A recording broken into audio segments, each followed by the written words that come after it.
हम अबही भंडारा खा के आई हूँ। आ सासू माँ गइल बाटी भंडारा खाए।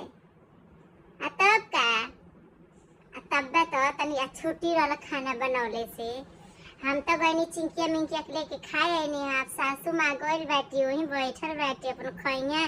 आ देखिए थरिया भरू के ले आई हैं।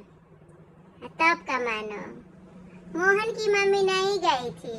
वो तो शरीरिया को लेके परेशान है, मोटापा से बेचारी बहुत दुखी है।